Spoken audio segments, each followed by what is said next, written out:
अस्सलाम वालेकुम।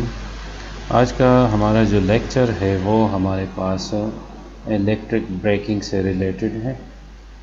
तो सबसे पहले हम आते हैं ब्रेकिंग की तरफ कि ब्रेकिंग होती क्या है।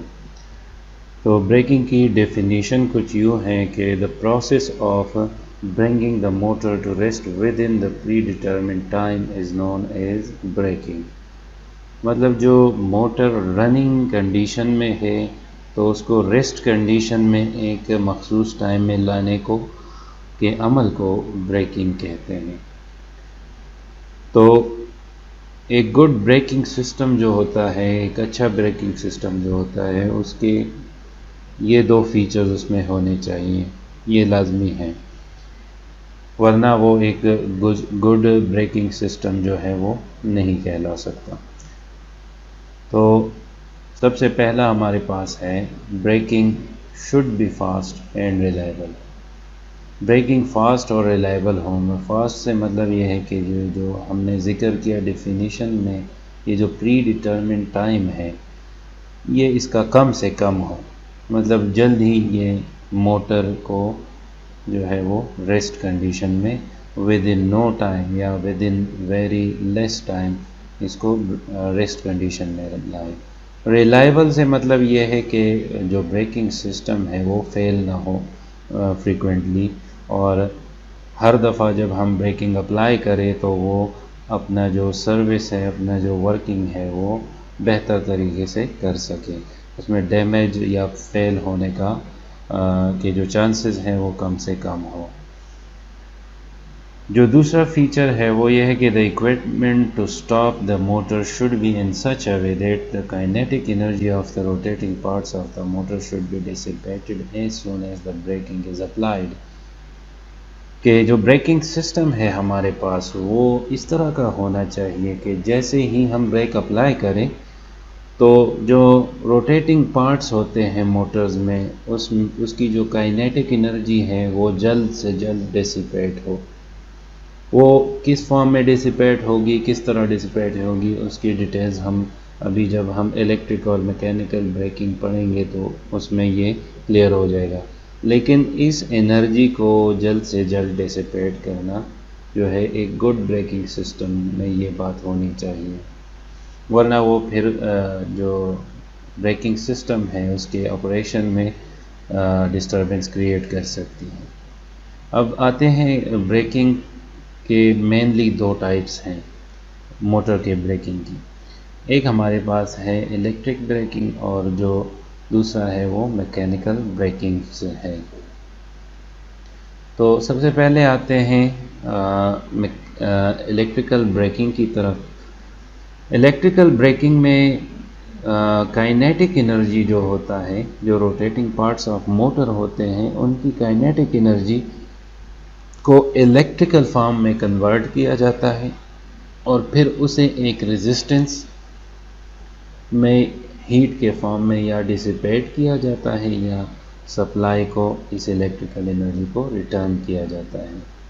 तो यहाँ पर जो ब्रेकिंग शू है, जो रोटेटिंग पार्ट्स के साथ हमारे शू लगे होते हैं, उनमें कोई एनर्जी डिसिपेशन नहीं होती, बल्कि एनर्जी को जो हमारे पास मोटर की रोटेटिंग पार्ट्स की एनर्जी होती है, काइनेटिक एनर्जी, उसको कन्वर्ट किया जाता है इलेक्ट्रिकल एनर्जी में, फिर उसको डिसिपेट किया जाता है या जो सोर्स है, सप्लाई है, उसको रिटर्न किया जाता है। दूसरा जो टाइप है वो हमारे पास मैकेनिकल ब्रेकिंग में है।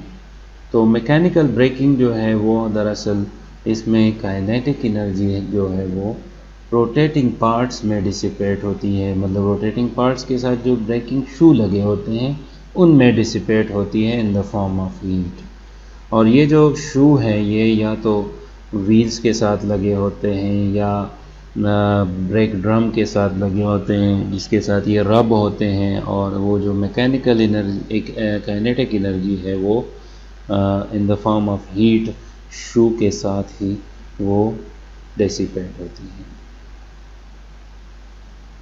मोस्टली जो मोटर्स हैं उनमें इलेक्ट्रिक ब्रेकिंग यूज़ होती है और हमारा कंसर्न भी इलेक्ट्रिकल ब्रेकिंग के साथ है, तो हम इसमें इलेक्ट्रिक ब्रेकिंग पढ़ेंगे।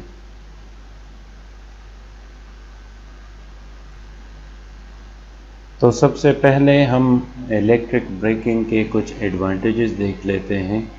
तो इलेक्ट्रिक ब्रेकिंग के मैकेनिकल ब्रेकिंग के मुकाबले में कुछ एडवांटेजेस हैं। सबसे पहला उसमें हमने पिछले स्लाइड में देखा फीचर्स में कि ये स्मूथ है, फास्ट है और रिलायबल है।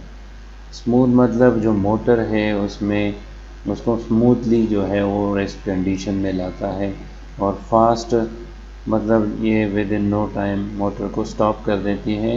रिलायबल इसमें जो है वो यह है कि इसके फेलियर या सिस्टम डैमेज के चांसेस बहुत कम होते हैं।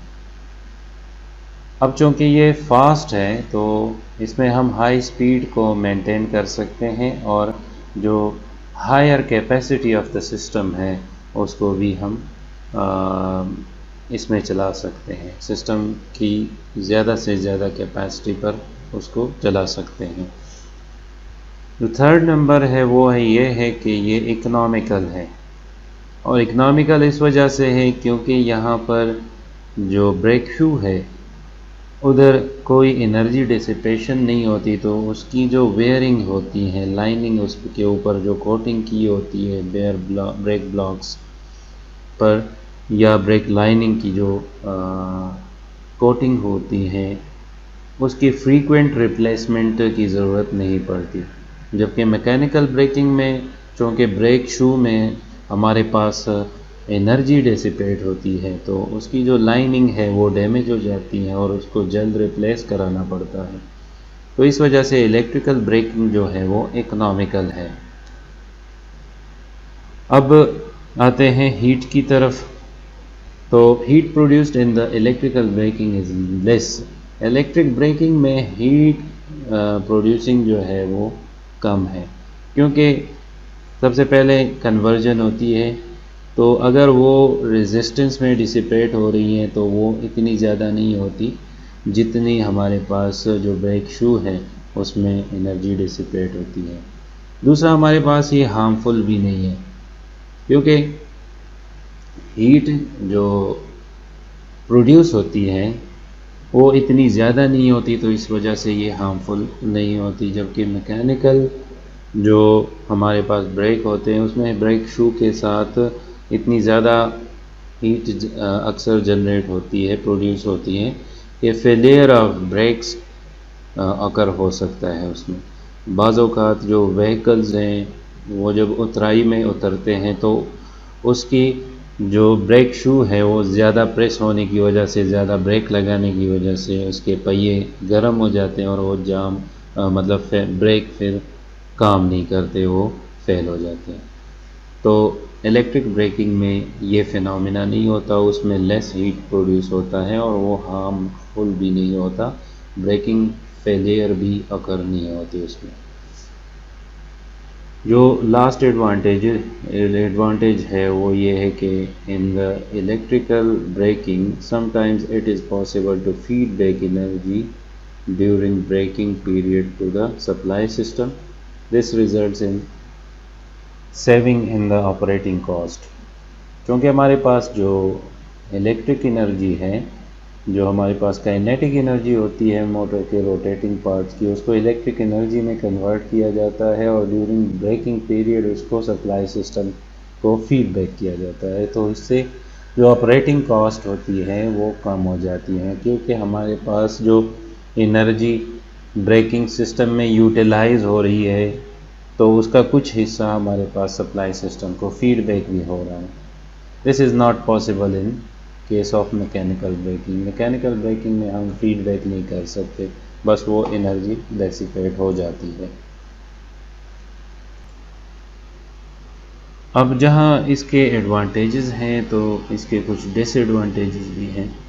उनमें सबसे पहले हमारे पास है कि जो ब्रेकिंग पीरियड में जो ट्रैक्शन मोटर है वो एक एक्ट एज जनरेटर, मतलब वो एक जनरेटर के तौर पर एक्ट करता है।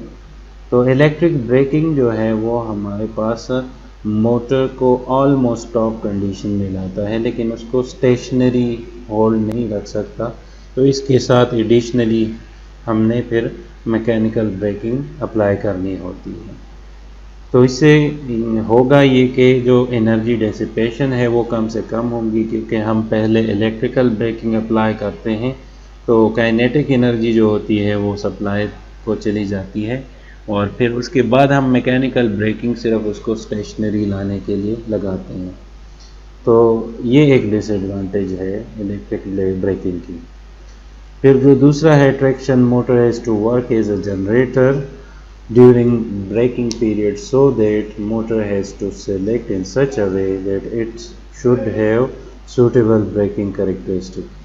तो जो ट्रैक्शन मोटर के साथ हम ब्रेकिंग मोटर यूज़ करते हैं मतलब जो हम ब्रेकिंग के लिए मोटर को सिलेक्ट करते हैं तो उसके ब्रेकिंग कैरेक्टरिस्टिक्स जो हैं वो सूटेबल होने चाहिए। तो इसमें हमें मोटर चूज़ करना पड़ता है, सिलेक्ट करना पड़ता है। पहले मोटर देखेंगे, ब्रेकिंग कैरेक्टरिस्टिक उसकी देखेंगे, फिर देखेंगे ये इस ब्रेकिंग सिस्टम के साथ यूज़ हो सकता है कि नहीं। जो तीसरा डिसएडवांटेज है वो ये है कि इनिशियल कॉस्ट, मतलब इसकी जो वन टाइम चार्जेस जो होती हैं, इंस्टॉलेशन चार्जेस, ये ज़्यादा होती हैं as compared to mechanical braking. लेकिन इसका एडवांटेज में हमने पढ़ा कि ये इकनॉमिकल है। इकनॉमिकल इस वजह से कि वन टाइम चार्जेस आप लगा देते हैं, फिर इसमें मेंटेनेंस की जो चार्जेस होती है वो बहुत ज़्यादा कम होती है। अब आते हैं हम टाइप्स ऑफ इलेक्ट्रिक ब्रेकिंग की तरफ। तो इलेक्ट्रिक ब्रेकिंग हमारे पास जो ट्रैक्शन व्हीकल में अप्लाई होती हैं और मोटर्स में अप्लाई होती हैं, वो हमारे पास इसके 3 मेथड्स हैं। एक हमारे पास है प्लगिंग, जो दूसरा है वो रियोस्टेटिक ब्रेकिंग है, और जो तीसरा है वो हमारे पास रीजनरेटिव ब्रेकिंग है। तो इसको अब हम वन बाय वन पढ़ेंगे। सबसे पहले आते हैं हम प्लगिंग की तरफ। तो प्लगिंग में हमारे पास क्या होता है, in this method of braking the electric motor is reconnected to the supply in such a way that it has to develop a torque in opposite direction to the movement of the rotor। इसमें यह होता है कि जब हम breaking apply करते हैं तो ये क्या होता है कि जो इलेक्ट्रिक मोटर जो रनिंग कंडीशन में होता है उसको किसी एक सप्लाई के साथ या उसी सप्लाई के साथ उसके कनेक्शन इस तरह बना दिए जाते हैं कि उसमें एक ऑपोजिट टॉर्क डेवलप होता है। मोटर पहले जिस डायरेक्शन में चल रहा होता है उसके अपोजिट डायरेक्शन में एक टॉर्क डेवलप हो जाता है। तो जाहिर सी बात है, जब टॉर्क की डायरेक्शन अपोजिट हो जाएगी, वो उस पहले वाले टॉर्क को अपोज करेगी, तो जो मोटर है वो डीसेलरेट होना शुरू हो जाता है और स्पीड जो हमारे पास होती है वो ज़ीरो हो जाती है। और फिर अगर हम उसी तरह इसको उस हालत में कनेक्ट रहने दें, जो मोटर हमने रिकनेक्ट किया था सप्लाई के साथ रिवर्स डायरेक्शन में टॉर्क डेवलप करने के लिए, और फिर उसी तरह ये कनेक्टेड हो, तो ये ज़ीरो हो के फिर अपोजिट डायरेक्शन में एक्सेलरेट होना शुरू हो जाएगी। तो ये लाजमी है कि जैसे ही हमारे पास स्पीड ज़ीरो हो जाए तो हम इस मोटर को उस रिवर्स सप्लाई से डिस्कनेक्ट कर दें, तो हमारे पास मोटर रेस्ट कंडीशन में आ जाता है। अब इस मेथड का एक डिसएडवांटेज है। डिसएडवांटेज हमारे पास क्या है कि एक तो हमारे पास जो काइनेटिक एनर्जी थी वो हमने वेस्ट कर दी, क्योंकि इसमें कोई electrical conversion of kinetic energy नहीं है और ना ही वो फीडबैक हो रही है सप्लाई में, बल्कि हमने रिवर्स में एक अलहदा से सप्लाई लगा दी, तो हम एडिशनल अमाउंट ऑफ एनर्जी लगा रहे हैं इसको रिवर्स्ड डायरेक्शन में टॉर्क डेवलप करने के लिए। तो इसमें जो हमारे पास है, एक तो एडिशनल अमाउंट ऑफ एनर्जी हम लगा रहे हैं, और दूसरा जो काइनेटिक एनर्जी है वो भी वेस्ट हो जाती है। ये इसका डिसएडवांटेज है। अब जो ये वाला मेथड है ये हमारे पास डीसी और एसी दोनों मोटर्स में यूज़ हो सकती है। अब आते हैं plugging applied to DC motors. सबसे पहले हम पढ़ेंगे कि डीसी मोटर्स में जो प्लगिंग ब्रेकिंग मैकेनिज़्म है वो किस तरह अप्लाई होता है। तो प्लगिंग चूँकि हमने पढ़ा है कि ये रिवर्स करंट ब्रेकिंग है, तो इसको हम डीसी सीरीज़ और डीसी शंट दोनों मोटर्स में अप्लाई कर सकते हैं।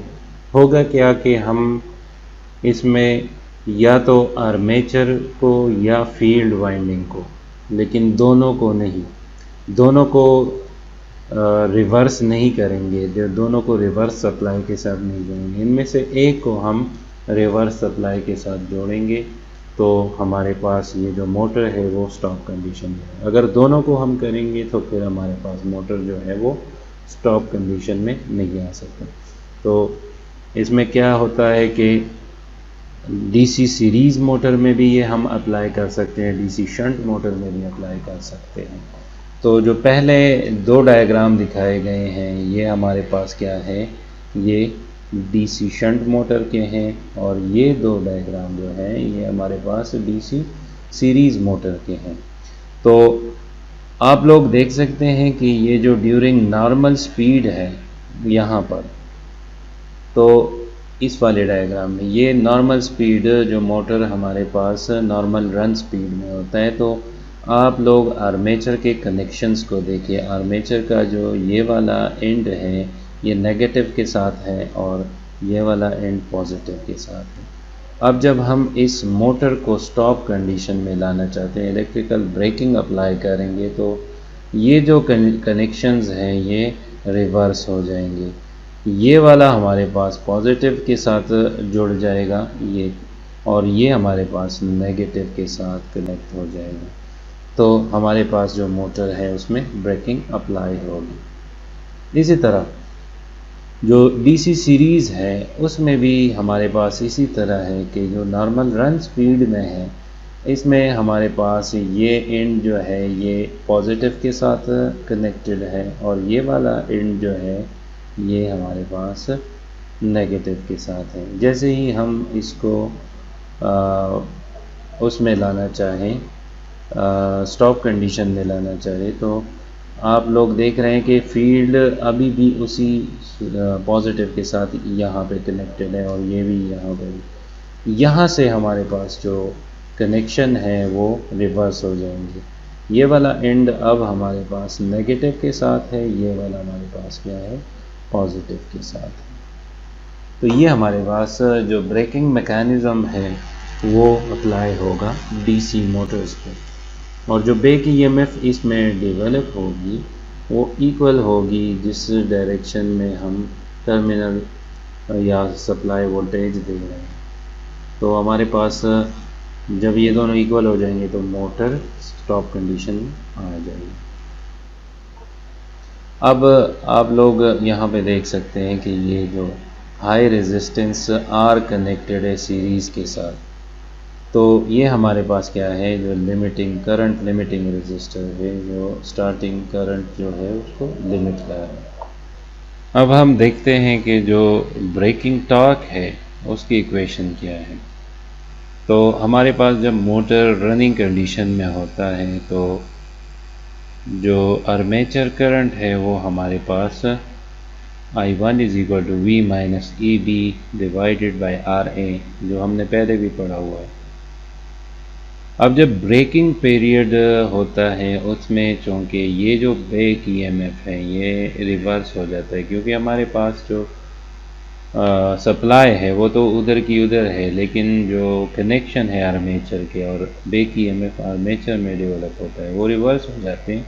तो इस बैक ईएमएफ की जो साइन है वो यहाँ पर माइनस कर दी गई है। तो ये back EMF in reverse direction को शो कर रहा है। तो हमारे पास ये इक्वेशन फिर इस तरह बन जाएगा, ये जो I2 है ये armature current for braking period है। तो ये हमारे पास क्या हो जाएगा, R प्लस R, ये वो R है जो करंट लिमिटिंग रेजिस्टर था वो उसके लिए लगाया गया है, और जो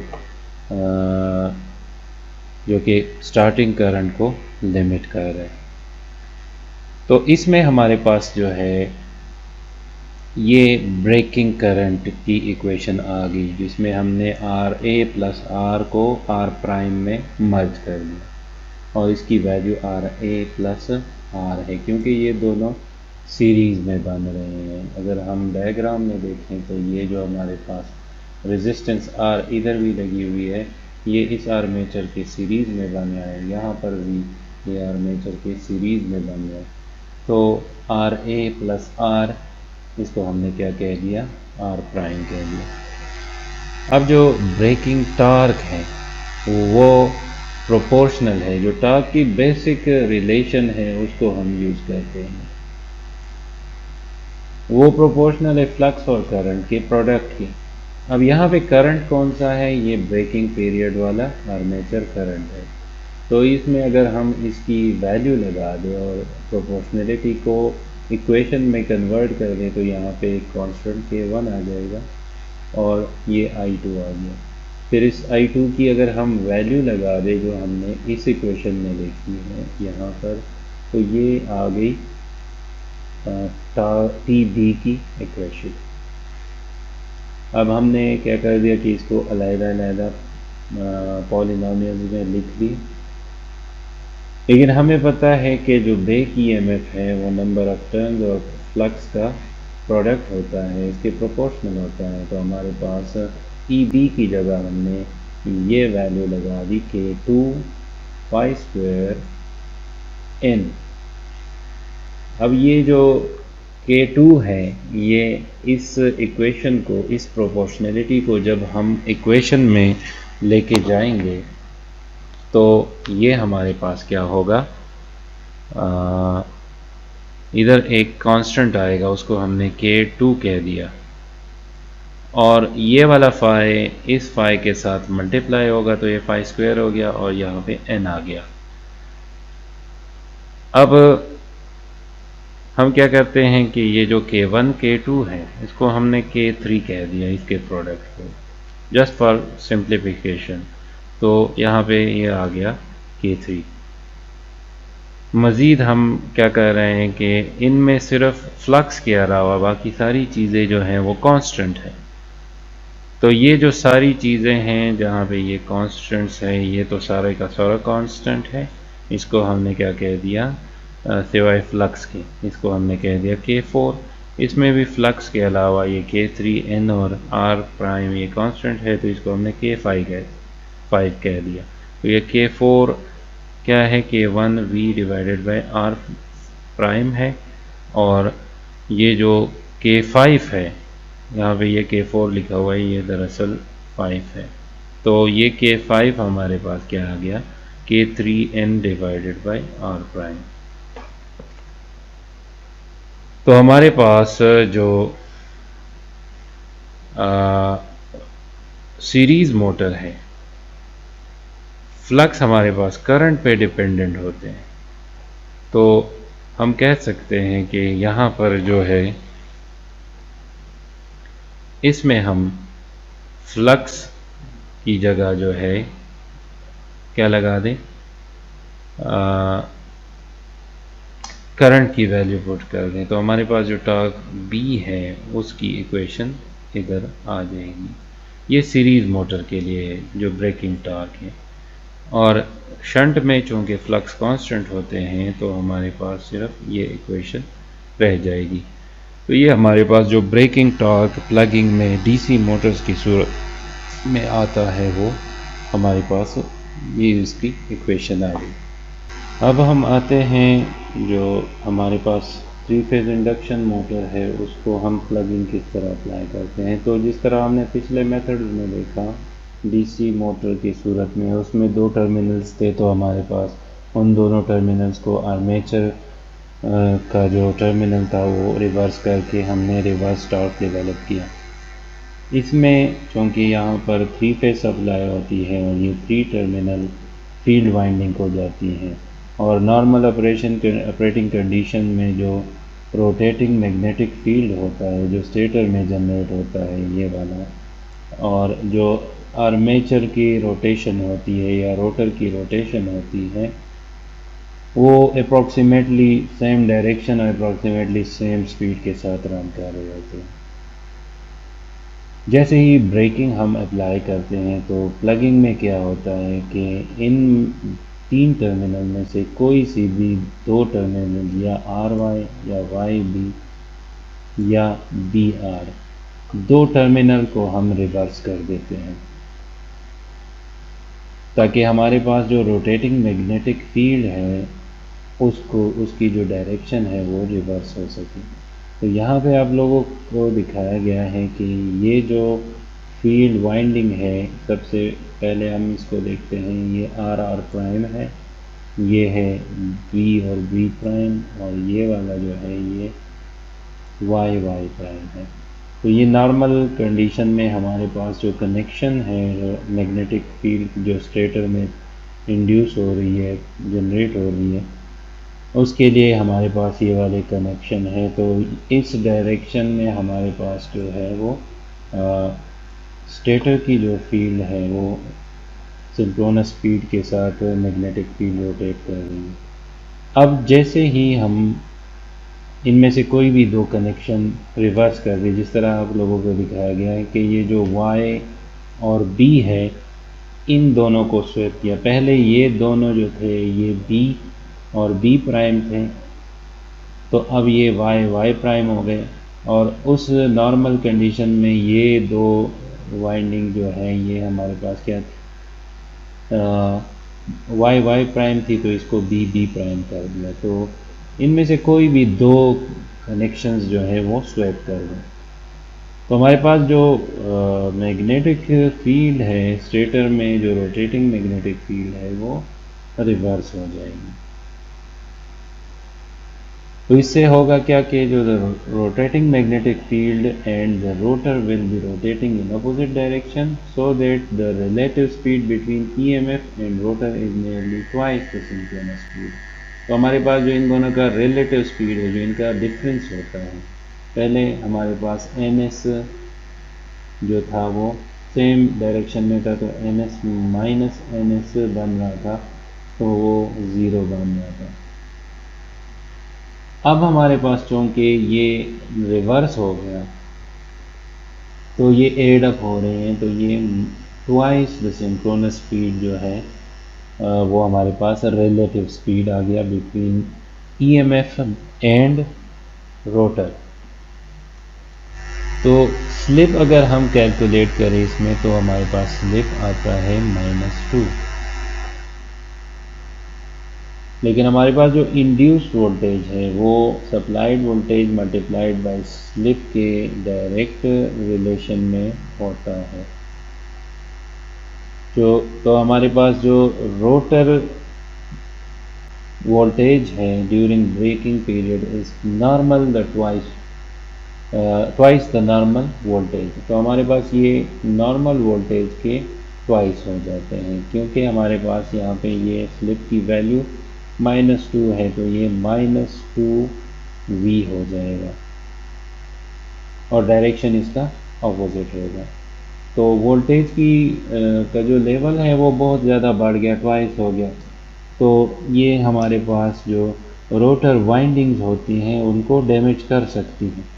तो इससे बचने के लिए हम इसकी जो वाइंडिंग की इंसुलेशन जो है वो एडिशनल इंसुलेशन प्रोवाइड करते हैं, ताकि वो इस वोल्टेज लेवल को विथस्टैंड कर सके। अब हमारे पास जो रोटर करंट है ड्यूरिंग ब्रेकिंग पीरियड, वो हमारे पास उसका इक्वेशन जो है वो हमारे पास ये है। तो इस ब्रेकिंग पीरियड में हमारे पास जो रोटेटिंग मैग्नेटिक फील्ड है वो रिवर्स हो जाती है, और ये मोटर के जो रोटर का जो टॉर्क है उसके रिवर्स डायरेक्शन में टॉर्क डेवलप कर देती है और मोटर को 0 स्पीड पर लाती है। इस फिनोमेना को हम जो टॉर्क स्लिप कैरेक्टरिस्टिक कर्व है वो उससे, और जो रोटर करंट कैरेक्टरिस्टिक कर्व है उससे देख सकते हैं। ये 2 कर्व्स दिखाए गए हैं torque versus slip for induction motor. ये रनिंग पीरियड में है और जैसे ही हमने ब्रेकिंग अप्लाई किया तो हमारे पास इसका जो टार्क है वो कम होना शुरू हो गया और ये हमारे पास एडिशनल रेजिस्टेंस के साथ है ये कर्व, और ये वाली जो है ये विदाउट एडिशनल रेजिस्टेंस है। तो इसमें रिस्पांस अच्छा है, लेकिन ये एक एब्रप्ट चेंज है तो हमारे पास बहुत ज़्यादा हीट जो है वो डिसिपेट होगी और वाइंडिंग को ये ख़राब कर सकती है। स्मूथ ऑपरेशन के लिए, ब्रेकिंग के लिए हमारे पास एडिशनल रेजिस्टेंस लगाना ज़रूरी है ताकि हमारे पास ब्रेकिंग जो है वो स्मूथ हो। ये हमारे पास रोटर करंट और वोल्टेज है। तो हमारे पास रनिंग कंडीशन में ये बढ़ रहे हैं, ब्रेकिंग में इसको हमने क्या करना है, एक लेवल पे लाना है। हमारे पास चूँकि वोल्टेज तो वही मिल रहे हैं, सिर्फ हमने जो टर्मिनल है उसका जो डायरेक्शन है वो दो टर्मिनल्स का रिवर्स कर दिया। तो 200% स्लिप के साथ हमारे पास जो करंट है रोटर का या वोल्टेज है वो कांस्टेंट हो जाएगा और हमारे पास जो मोटर है वो ज़ीरो स्पीड पे आ जाएगी। अब हम देखते हैं कि जो प्लगिंग है उसका जो ब्रेकिंग सिस्टम है वो सिंक्रोनस मोटर पे किस तरह अप्लाई होता है। तो सिंक्रोनस मोटर का वर्किंग प्रिंसिपल आप लोगों ने पढ़ा हुआ है कि सिंक्रोनस मोटर में हम जो स्टेटर है उसमें रोटेटिंग मैग्नेटिक फील्ड इंड्यूस होता है और जो फील्ड वाइंडिंग होती हैं उसको हम डीसी सप्लाई से एक्साइट करते हैं। तो हमारे पास जो है रोटर और स्टेटर के जो फील्ड है वो लॉक हो जाते हैं और सिंक्रोनस स्पीड पे मोटर चलने लगती है। तो जब एक दफ़ा ये रोटर और स्टेटर की मैग्नेटिक फील्ड जो है वो लॉक हो जाती है तो हमारे पास ये उसी लॉक कंडीशन में रन हो रही होती है और अगर हम टर्मिनल चेंज भी कर दें थ्री फेज सप्लाई के तो उस पर कुछ इफ़ेक्ट जो है वो नहीं पड़ता। तो अब इसका जो प्लगिंग है उसको अप्लाई करने के लिए हम क्या करते हैं कि जो रोटर है उसमें हम डैम्पर वाइंडिंग जो है वो प्रोवाइड कर देते हैं। इससे होगा क्या कि जो EMF induced in the damper winding whenever there is any change reversal of direction of the stator now according to Lenz's law the EMF induced in the damper winding opposes the change which producing it। तो हमारे पास होगा ये कि जैसे ही हम दो terminal कोई भी स्वैप कर देंगे, आर वाई बी में से कोई से वाई और बी को हम स्वैप कर देते हैं, वाई को बी के साथ जोड़ देते हैं, जी जो पहले बी के साथ जुड़े थे उसको वाई के साथ कनेक्ट कर देते हैं, तो होगा ये कि जो डैम्पर वाइंडिंग है उसमें जो EMF इंड्यूस होगा वो लेंज़ लॉ के मुताबिक अपने जो जनरेटिंग कॉज है उसको अपोज करेगा और ये एक रिवर्स डायरेक्शन में हमारे पास एक टॉर्क जो है वो डेवलप करेगा। इस टॉर्क को हम क्या कहेंगे, ब्रेकिंग टॉर्क कहेंगे और यही ब्रेकिंग टॉर्क जो है वो हेल्पफुल होता है मोटर को रेस्ट कंडीशन में लाने के लिए।